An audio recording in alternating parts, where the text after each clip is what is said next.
আসসালামু আলাইকুম। প্রিয় দর্শক, বিএনপির চেয়ারপারসনের উপদেষ্টা ছিলেন অ্যাডভোকেট ফজলুর রহমান। ছিলেন বললাম কেন?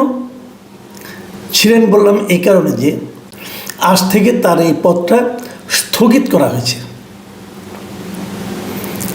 মানে 3 মাসের জন্য স্থগিত করা হয়েছে।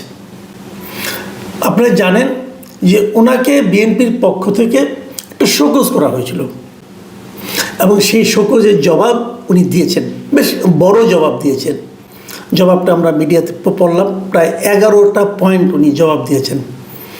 এই জবাবের প্রেক্ষিতে বিএনপির সবশেষ যে সিদ্ধান্তটা নিয়েছেন সেই সিদ্ধান্তটা হলো 3 মাসের জন্য ফজলুর রহমান সাহেবের পদকে স্থগিত করেছে বিএনপি, এবং স্থগিত করেছে।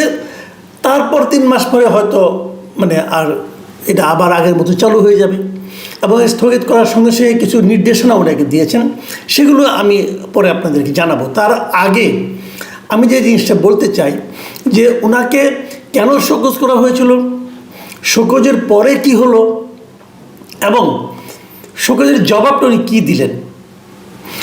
অ্যাডভোকেট ফজলুর রহমানকে নতুন করে পরিচয় করিয়ে দেওয়ার কিছু নেই। ওনাকে এখন সবাই চেনেন, কারণ আমি মনে করি এই মুহূর্তে বাংলাদেশের মুক্তিযুদ্ধের পক্ষে সবচেয়ে ভোকাল, সবচেয়ে উচ্চ কণ্ঠে যিনি কথা বলেন তিনি হচ্ছেন এই অ্যাডভোকেট ফজলুর রহমান। উনি বিএনপির চেয়ারপারসনের উপদেষ্টা হিসাবে নানা জায়গায় যখন এই মুক্তিযুদ্ধের পক্ষে কথা বলেন, তখন আমার ধারণা অনেক দিন ধরে কিন্তু আওয়ামী লীগ যে জিনিসটা প্রচার করতো, আওয়ামী লীগ প্রচার করার চেষ্টা করতো যে বিএনপি মুক্তিযুদ্ধ বিরোধী একটা দল, এবং এটা বলতে বলতে এক পর্যায়ে তারা এমনও বলতো যে বিএনপির যে প্রতিষ্ঠাতা জেনারেল জিয়াউর রহমান তিনি নাকি পাকিস্তানের আইএসআইয়ের চর, এমন কথা কিন্তু আওয়ামী লীগের লিডারদের কণ্ঠে আমরা শুনেছি। এবং বিএনপিতে স্বাধীনতা বিরোধীরা এসে ভর করেছে, হ্যান করেছে, এই সমস্ত নানা কথাবার্তা কিন্তু আমরা আওয়ামী বয়ানে গত 15 বছর ধরে শুনে এসেছি। সেই সময়ে এই বয়ানের বিপরীতে বিএনপির মুক্তিযুদ্ধের সপক্ষের যে ইমেজটা, এই ইমেজটা তুলে ধরার ক্ষেত্রে যে 2-1 লোক খুবই গুরুত্বপূর্ণ ভূমিকা রেখেছেন, তার মধ্যে অ্যাডভোকেট ফজলুর রহমান একজন। এবং আমি নিজে ব্যক্তিগতভাবে ওনার সঙ্গে বেশ কয়েকবার বসেছি, কথা বলেছি। মানুষকে না যখন আপনি খুব ক্লোজলি দেখবেন তখন তাকে আপনি চিনতে পারবেন। মানুষ যখন কোনো অনুষ্ঠানে দেখেন তখন তো সে আনুষ্ঠানিকভাবে আসে, প্রিপারেশন নিয়ে আসে, কিন্তু তার সঙ্গে যখন আপনার আট পরে ভঙ্গিতে কথা হয় তখন আপনি বুঝতে পারবেন লোকটা আসলে কেমন। তো সেটা দেখে আমার কাছে মনে হয়েছে এই অ্যাডভোকেট ফজলুর রহমান সাহেব জীবনে অন্য অনেক কিছুর সঙ্গে আপোষ হয়তো করেছেন, হয়তো আগামীতেও করবেন, কিন্তু একটা ক্ষেত্রে উনি আপোষহীন, সেটা হলো মুক্তিযুদ্ধ। উনি নিজে মুক্তিযোদ্ধা ছিলেন এবং মুক্তিযুদ্ধের প্রশ্নে উনি আপোষহীন, একদম বিন্দু মাত্র কাউকে উনি ছাড় দেন না। সেগুলো বলতে যে উনি কী কী কথা বলেছেন না বলেছেন এগুলি নিয়ে নানা ধরনের বিতর্ক তৈরি হয়েছে, ওনার বাসার সামনে মব তৈরি হয়েছে, কিন্তু উনি কিন্তু ওনার অবস্থান থেকে বিন্দুমাত্র নড়েননি। এটা আমরা সবাই দেখেছি, জেনেছি। কালকে উনি প্রেস কনফারেন্স শুরু করেছিলেন এবং উনি যে জবাবটা দিয়েছেন সেই জবাবটা যদি আপনারা একটু আমরা যদি পড়ি তাহলে আমরা ওনার অবস্থানটা আরও ক্লিয়ার হতে পারবো যে উনি কী বলেছেন, কেন বলেছেন। উনি এক জায়গায় বলেছেন যে এই যে আন্দোলনটা হয়েছে, বৈষম্যবিরোধী আন্দোলন যেটা হয়েছিল, শেখ হাসিনা তার সরকার সহজন দেশ থেকে তার পতন ঘটলো, উনি পালিয়ে গেলেন, এই সমস্ত ঘটনার পর তিনি বলছেন যে এর কিছুদিন পরে আমরা দেখলাম যে বৈষম্যবিরোধী ছাত্র আন্দোলনের অন্যতম নেতা সার্জিস আলম ইসলামী ছাত্র শিবিরের সোহরাওয়ার্দী উদ্যানের সম্মেলনে দাঁড়িয়ে দৃপ্ত কণ্ঠে ঘোষণা করল, জামাত শিবিরই ছিল জুলাই আন্দোলনের মূল ভ্যানগার্ড। আমি সেদিনই প্রমাদ গুনলাম এবং আন্দোলনের সমস্ত বিজয়কে তারা নিজেদের মধ্যে কুক্ষিগত করল। এই যে কথাটা বললেন, উনি মুক্তিযোদ্ধা হিসেবে ভাবলেন যে যদি এই আন্দোলনের ভ্যানগার্ড জামাত শিবির হয়, উনি এটাকে মানতে রাজি হননি। এবং ওনার বক্তব্য হল এই আন্দোলনের পটভূমি সব কিছু তো তৈরি করেছিল বিএনপি। গত 15 বছর ধরে এদেশের মানুষের মধ্যে স্বৈরাচার বিরোধী মনোভাবকে ধীরে ধীরে তিলে তিলে এবং বিভিন্ন প্রক্রিয়ার মাধ্যমে, বিভিন্ন ঘটনার মাধ্যমে মানুষের মধ্যে কিন্তু এই বীজ বপন করেছিল এবং সে চারা হিসেবে বৃক্ষ এবং সব কিছু চূড়ান্ত পর্যায়ে নিয়ে গিয়েছিল বিএনপি। এবং শেষে বৈষম্য বিরোধী ছাত্র আন্দোলন, ওই যে বৈষম্য বিরোধী যে কোটা বিরোধী আন্দোলন, সেই আন্দোলনের মাধ্যমে এই আন্দোলনটাই স্বৈরাচার বিরোধী আন্দোলনটা চূড়ান্ত রূপ ধারণ করেছে। এই সময় যদি সার্জিস আলম যদি বলেন যে এই আন্দোলনের ভ্যানগার্ড ছিল ছাত্র শিবির এবং জামাত, তো স্বভাবতই যে প্রতিক্রিয়া হওয়ার কথা একজন মুক্তিযোদ্ধার, ফজলুর রহমান সাহেব সেটাই হয়েছে। এবং তারপর উনি বললেন যে অবাক বিশ্বের এর পরবর্তী সময়ে অবাক বিশ্বের সবাই দেখলো ৭১-এ পরাজিত শক্তি জামাত শিবির সদর্পে মাঠে হাজির হয়েছে এবং দাবি করছে সমস্ত আন্দোলনের ভ্যানগার্ড তারাই, এবং শুধু একটা নির্বাচনের জন্য তারা আন্দোলন করেনি, বরং ৭১-এর মুক্তিযুদ্ধকে অস্বীকারের মতো দুঃসাহস তারা প্রদর্শন করতে লাগলো। এবং তারপর উনি এক জায়গায় বলেছেন, লিখিত জবাবে দিয়েছেন যে এরপর থেকে জামাত শিবির এবং এনসিপি একসাথে বলা শুরু করলো 1947 হলো প্রথম স্বাধীনতা এবং 2024 হলো দ্বিতীয় স্বাধীনতা, আর 1971 হলো ভাইয়ে ভাইয়ে ঝগড়া। যাই হোক, এই যে এই বিষয়গুলো নিয়ে তিনি তার কেন কি বলেছেন সেগুলি বলেছেন, এবং শেষে উনি স্বীকার করেছেন এক জায়গায়।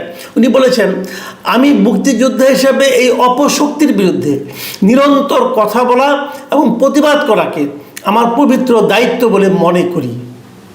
গত 6 মাস ধরে এ ব্যাপারে আমি শত শত বক্তব্য দিয়ে যাচ্ছি। এর মধ্যে 2-1টা বক্তব্যে আমার কিছু ভুল ত্রুটিও থাকতে পারে, কারণ আমি তো মানুষ। এই জায়গাটাতে ফজলুর রহমান সাহেব কিন্তু কিছুটা স্বীকার করলেন যে আমার ভুল হতে পারে, কিন্তু ভুল হলেও সেটা ছিল অনিচ্ছাকৃত এবং মানুষ হওয়ার কারণে, মানুষের যেরকম ভুলভ্রান্তি থাকি সেই কারণে হয়তো হতেও পারে। ফজলুর রহমান সাহেব তার এই যে জবাব যেটা দিয়েছিলেন পার্টির কাছে, সেটা শেষের দিকে লিখেছেন, আমার সার্বিক বক্তব্য উপস্থাপনায় যদি প্রমাণিত হয় আমি কোনো ভুল বক্তব্য দিয়েছি তবে আমি দুঃখ প্রকাশ করব। তার মানে উনি বললেন যদি ভুল হয়ে থাকে উনি দুঃখ প্রকাশ করবেন। এরকম একটা জবাবের পর আমার কাছে জবাবটাকে মনে হচ্ছে যে অ্যাগ্রেসিভ কোনো জবাব না, বাট জবাবটা উনি আত্মপক্ষ সমর্থনের মতো করে করেছেন, আত্মপক্ষ সমর্থন করেছেন, পাশাপাশি দলের প্রতি তার যে আনুগত্য সেটাও উনি প্রকাশ করেছেন। এবং বিএনপি যে কাজটা করেছে, আমি বিএনপির কাজটাকেও আমি একভাবে প্রশংসা করবো এই কারণে যে বিএনপি যে সিদ্ধান্তটা দিয়েছে সেই সিদ্ধান্তটা আমার কাছে মনে হয়েছে যে লঘুভাবে গুরু কোনো শাস্তি দেওয়া হয়নি। এবং সেখানে বিএনপির এই যে সিদ্ধান্ত, সেখানে যে জিনিসটা লেখা আছে আমি একটু শেষ দিকে একটু পড়ে শোনাই। সেখানে বিএনপির পক্ষ থেকে বলা হয়েছে, আপনি আজ 26শে আগস্ট কারণ দর্শানোর নোটিশের যে জবাব দিয়েছেন তা সন্তোষজনক নয়। তথাপিও বীর মুক্তিযোদ্ধা হিসাবে মুক্তিযুদ্ধে আপনার অবদান বিবেচনা করে কঠোর সাংগঠনিক ব্যবস্থা গ্রহণ না করে আপনার দলীয় প্রাথমিক সদস্য পদ সহ সকল পর্যায়ের পদ 3 মাসের জন্য নির্দেশক্রমে স্থগিত করা হলো। এখন থেকে আপনি টকশো বা সামাজিক যোগাযোগ মাধ্যমে কথা বলার সময় দেশের মর্যাদা ও দলের নীতিমালা যাতে ক্ষুণ্ণ না হয় এবং দেশের জনগোষ্ঠীর ধর্মীয় অনুভূতিতে আঘাত না লাগে সে বিষয়ে সর্বদা সতর্ক থাকবেন। আমার কাছে মনে হয়েছে যে এই সিদ্ধান্তটা খুবই সতর্কভাবে দেওয়া হয়েছে। বিএনপির সিদ্ধান্তের মধ্যে কিন্তু বলেনি কোথাও যে ওনার কোন কথাটা নিয়ে তাদের আপত্তি, সার্বিকভাবেই ওনারা একটা সিদ্ধান্ত দিয়েছেন এবং পাশাপাশি যে সতর্ক করে দিয়েছেন যে আগামীতে কী করতে হবে, সেখানেও কিন্তু একটা সার্বিক একটা ধারণা দেওয়া হয়েছে, আপনি এগুলো দয়া করে করবেন। আমি মনে করি উভয় পক্ষের বক্তব্যই ঠিক আছে। এবং সবচেয়ে যেটা বড় কথা, কালকে যারা মব করেছিল, বাড়াবাড়ি করেছিল, ওইটাই ছিল মূল উদ্দেশ্য যে ওনাকে দল থেকে বের করে দিতে হবে, ওনাকে অ্যারেস্ট করতে হবে, ওনাকে জেলখানায় নিতে হবে, গ্রেপ্তার করতে হবে, এগুলো ইত্যাদি। এর কারণটা কী ছিল? এর মূল কারণটা ছিল আসলে একটাই, সেটা হলো যে মুক্তিযুদ্ধের পক্ষে যারা কথা বলেন তাদেরকে একটা সবক দেওয়া, তাদেরকে একটা বলে দেওয়া যে এই ধরনের কথা বললে তোমার পরিণতি হবে গ্রেপ্তার, তোমার পরিণতি হবে জেলখানায় যাওয়া এবং তোমার বাসার সামনে তোমাকে অপমান অপদস্থ করা হবে। কিন্তু সেই উদ্দেশ্যটা শেষ পর্যন্ত সফল হয়নি। এবং এক্ষেত্রে আমি বিএনপিকে অবশ্যই ধন্যবাদ জানাবো যে ওনারা সেই ফাঁদে পা দেননি। মনে রাখতে হবে, একটা রাজনৈতিক দল কিন্তু নানা কারণে নানা কিছু করে। ওনাদের অনেক কিছু চিন্তা করতে হয়, ওনার দলের মধ্যে চিন্তা করতে হয়, দলের বাইরে জিনিস চিন্তা করতে হয়, নির্বাচন জিনিস সামনে থাকে, ধর নির্বাচন নিয়ে চিন্তা করতে হয়, এবং অনেক কিছু আছে এর মধ্যে। সব মিলিয়ে আমার কাছে বিএনপির এই সিদ্ধান্তকে একটা পরিণত দলের সুচিন্তিত সিদ্ধান্ত বলে আমি মনে করি। প্রিয় দর্শক, এখন এ পর্যন্তই। আল্লাহ হাফেজ।